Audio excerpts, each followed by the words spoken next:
Start it up.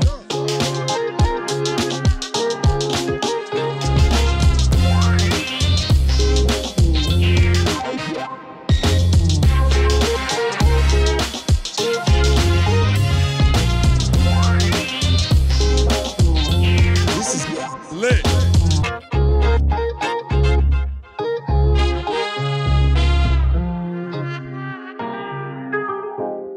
How do you define the Calgary Film Festival? What aspects of your festival makes it different from other Canadian or abroad festivals? For us at the Calgary International Film Festival, it's not just a celebration of international cinema, which you can find in other cities, but it's also a celebration of Western Canada and the prairies. It's kind of a unique culture from, say, what you would get on the West Coast or the East Coast, in that it's tied very close to our Indigenous communities and our First Nations communities, and also the culture of the Western settlers. Those two can be in conflict sometimes, most certainly, but it's also about making sure that we recognize, that we are settlers to this land, and so we work to bring international cinema together, but also to recognize the talents of our folks here from Alberta and the remainder of the prairies, especially our First Nations people. So, do you have a selection committee? If yes, what is the relationship between you as the artistic director and committee? So I basically serve as the leader of that community. And then alongside is my lead programmer. That's Brenda Lieberman. And then we have Guy Lavallee, who is a features programmer. Adam Carestes, who is a shorts programmer. And then we also have a committee of volunteer previewers of around 50 people who help us get through the over 3,000 submissions that we've received so far for this year's festival. Mm-hmm. And who has the final say on the film committee or the film on the film? Is it you or is it the committee that you decide collaboratively? Yeah, it begins as collaboration. Ultimately, it's my responsibility at the end. So I can be a benevolent dictator if I want to, but usually, like I said, it's a combination of our previewers passing films to the programmers, and then each week I meet with the programmers and we touch base about how the program is taking shape, making sure that as we start booking films that we're representing the globe, so we don't end up with all of our international films, say, coming from Western Europe, right? So we want to make sure that we're so that's really how we make it a cooperative lineup. We also check to make sure that women filmmakers are properly represented, that filmmakers of color are properly represented, and so the lineup takes shape through those conversations, even though each of us program different sections. How many films do you usually watch each year, and how many do you select? Well, this year, like we've already broken our record with the call still open until June 18th of over 3,100 submissions so far, and about 180 to 200 films will make the final cut. And that's about 100 feature films and around 80 short films, 80 to 100 short films. Mm-hmm. And what is your definition of a good film? What kind of films are you looking for more? We're always looking for either that unique story, one we've not heard before, or a familiar story told in a brand new or unique way. That's really kind of the driving force behind it. We look for up and coming filmmakers. So usually about 50% of our features are made by first or second time filmmakers. So yeah, obviously that varies in a given year depending on what comes our way. But we really try to look for that fresh talent coming from all parts of the globe. And again, I reiterate, fresh Canadian talent as well, and talent from our region. So those are the things that we look for the most. Basically also just that film that grabs you, because if you as a programmer really feel like it got you in the heart of the head or somewhere, then you also know that at least some of your audience is going to take that ride along with you. And how is important the premiere for you? Are you looking for premieres for films? We typically do prefer a film to have its Alberta premiere with us, but we also have had a good number of North American premieres, Canadian premieres, and a few world premieres dotted in. But typically, like I said, our requirement is that it's an Alberta premiere, but we're not too picky. We actually work pretty closely in conjunction with our fellow fall festivals throughout Canada, just to make sure that the filmmakers and our audiences all get the right films for them, and we don't panic too much over premiere status. Obviously, TIFF premiere status means a lot, the Toronto International Film Festival. For those of us that are right after, we're fine, like I said, with a regional premiere. And in terms of audience, because I realize that you are very famous to have a very good connection with audience, and you are always trying to increase the number of audience interested. So does it make sense to you, to, for example, to select a complex film that might not attract an audience, or do you prefer mostly movies that secure a good turnout of audience? We actually prefer a mix of those two things. So, on a year like 2019, where we had Parasite and Judy, we also had, lesser known complex dramas about, young Guatemalan man discovering his sexuality, right? So, I mean, yeah. So the way we kind of look at it is those big titles that we know are going to sell out, all the tickets that we can possibly have for it. Those help subsidize or fund those that we know are probably going to struggle a little bit to reach a full house. But we still want those films to be a part of the festival, because that's what it really should be about. So we don't shy away from either type of film. The big award-winning film that we know is going to be a huge hit, or the quiet, smaller film that is going to satisfy an audience, even if that audience may be smaller.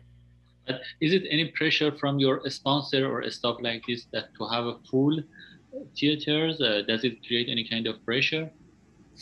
We don't actually get that kind of pressure. Now, they'll look at overall audience numbers, so we want to make sure that we set our targets accurately and reach that goal. But we can reach that goal without having to fill every single house. And I think they understand that to maintain a reputation of quality, you're always going to have some films that don't necessarily appeal to the mass market. Mm-hmm. And continuing my previous question, because you are famous for being a director who tried hard to build a good relation with the audience. With this in mind, what is the relationship between your festival and your audience? Do you get feedbacks from your audience? Does it impact your selection of the films or your decisions about the structure of your festival?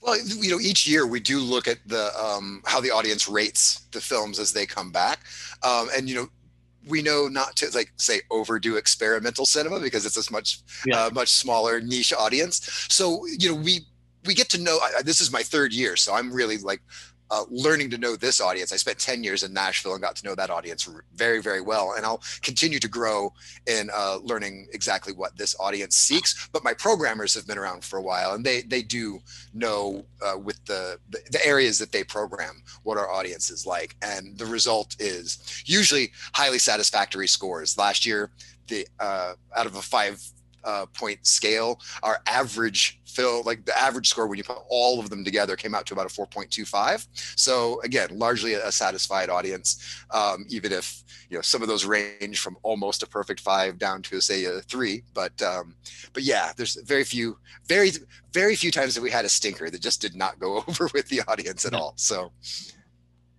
yes, and you are somehow in competition with big other Canadian festivals, like, for example, Toronto Film Festival.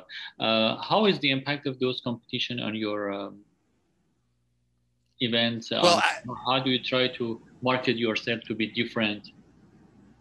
Yeah, well, part of that is, again, having a little bit, at least a decent portion of our festival being focused on Western Canada and the prairies. But we really don't think of ourselves as being in competition with Toronto. In fact, just last Wednesday, we had a meeting with festivals, including Toronto, the Atlantic Film Festival, Vancouver, Sudbury, and Montreal. So we actually are a very cooperative group.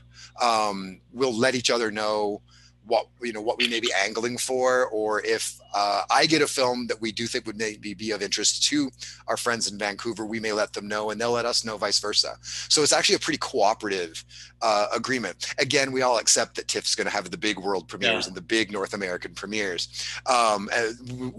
We don't mind that, so that's where in reality we don't compete. When we do get our world premieres and major premieres, typically those are films that are made in Alberta, Manitoba, or Saskatchewan that actually want to speak to an audience like ours in our region.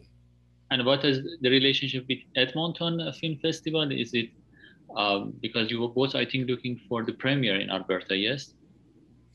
Yeah, and that actually works out. They're usually, it depends on the dates. Usually they run slightly after us, so there's sort of a back and forth. Again, communication is what makes that all work. So we end up frequently with some of the same films. Sometimes they'll premiere it, sometimes we'll premiere it. Especially, again, like if it was, say, made in the Edmonton area, obviously we would say, you get the premiere on that one, we'll take second. And then if it's made in Southern Alberta, we'll reverse that, where we'll get the first show and then they'll have the second show. So again, cooperation and communication is really how we make these things work. And do filmmakers introduce your works to you, or is it mainly through sales agent? How do you get familiar with work of, for example, independent filmmakers who don't have a kind of sales representative or international distributor? Yeah, well, we do have an open call for entries, and that's where actually the majority of our films come from. We have relationships with a few sales agents here and there that do want to bring their films to us. And of course, we do work with them. But most of the films in competition actually come to us via Film Freeway and our open call of submissions. The exceptions would be like the special presentations, which those are the ones that will come from the larger distributors. Again, painting back to 2019 and 2020, that would be where Parasite, Judy, Another Round, films like that will come from the distributors. But those spots are sort of separated from any of the competition spots. And that's where the majority of the ones will be coming from independent producers, or in some cases, even like small sales agencies from Europe or North America. Yeah, I had the same conversation with the Cairo Film Festival, and the director told me that we trust more the sales agent because in most of the case, when the filmmakers themselves submit something, their quality is not there. So I'm just curious if you had the same kind of experience, or is it different for you? Oh, certainly. Now, that said, there are certain sales agents, when I know that they've agreed to put their stamp on a film, I know that it's going to be of quality. And at that point, we only review it to make sure that it's a proper fit for our fest and our audience. And not all of them will be. But certainly, we still do find a good number of films through our submissions process that are of quality. Now, that said, out of the 3,000 films that we take a look at, only, again, 180 to 200 of them are going to make it. So we do have to weed out a lot of films. But I do think there's still quality to be found in the independent filmmakers. Actually, it's ironic. This happens frequently that I've noticed up here is we'll get a film submitted, really enjoy it, reach out to the filmmaker to invite it, and then they'll tell us that they've been picked up by a sales agent. So that happens with relative frequency as well. So I think the quality films will find a sales agent at some point, but sometimes it can be, after they've submitted to us already as, as an independent filmmaker, and then the sales agent finds them along the way. That's happened to at least, like last year, I do documentaries as well as overseeing the overall program. And I believe 6 of the films that I ended up selecting were submitted via Film Freeway, but along the pathway also got picked up by a sales agent. So yeah, that's what I mean when I say that the quality is sometimes just as good from our independent filmmakers as it is from sales agents, but the sales agents find them too. And how is the importance of right content for you? Are you looking for films with a good humanitarian or social message? For example, if a filmmaker makes a fascinating, complicated film on a controversial topics, for example, if he makes a perfect film on the defense of capital punishment or defense of Trump administration, for example, you accept his work? First off, I've never seen any of those films, so I can't say yes or no, to be honest, to that answer. We've had films that were controversial. This was one from before my time, but we had the film about Omar Khadr, that was the young man from originally from Eastern Canada that actually was arrested in Afghanistan and held in Guantanamo Bay until he was eventually released. And we actually had that documentary and had him in person. So we don't shy away from controversy by any means. But we do tend to have a lean, especially on the documentary side, which is what I program, toward films with a humanitarian message. And then we also try to balance that out with at least some humor in the narrative side. So we don't shy away from issues, but we also want to make sure that if you have your heavy meal, that you also have something light to go with it. So it's a bit of a blend of as many styles and topics as we can possibly take in. Mm-hmm. Do you have quota to meet in terms of, for example, selecting film from different regions? It's not an exact number, but for real, this is my favorite thing that we do after each week when we start inviting films is we take a blank world map and we start dotting in the countries as they, we have a film coming in to represent them. And then we'll, like, as we get closer, that visual sort of reminds us that, hey, we're not getting enough films from Africa, or hey, we're not getting enough films from South America. Let's take these last few weeks of the selection process to make sure that we're getting that full representation that we need to be an international film festival. So we do keep it in mind, but it's not with direct numbers. It's about that sort of overall picture that says that we've got a pretty complete lineup. That said, sometimes, there's moments where a nation or a region may be having a renaissance, like, the Romanian New Wave might be just one example of that. So suddenly a film, a region, or a nation that may only have like 1 or 2 a year, suddenly might have 3 or 4 films or 5 or 6 films get in because of like sort of a wave or a renaissance that's occurring there. I actually think of one year when I was in Nashville, I probably could have booked my entire documentary competition with documentaries from Africa. It was just a year of great films coming from that continent on the documentary side. And then the next year, not one of them. I couldn't find the right one to make the fit. So that's going to happen from time to time. But again, it's about painting an overall global picture with our lineup.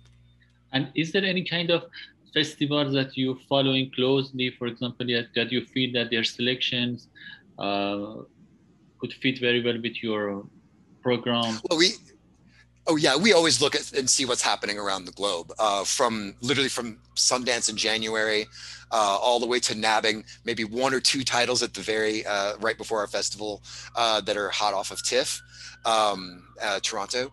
And so, yeah, we do pay close attention to what's happening around the globe. In the virtual sense, we all went to Cannes last year, Berlin this year.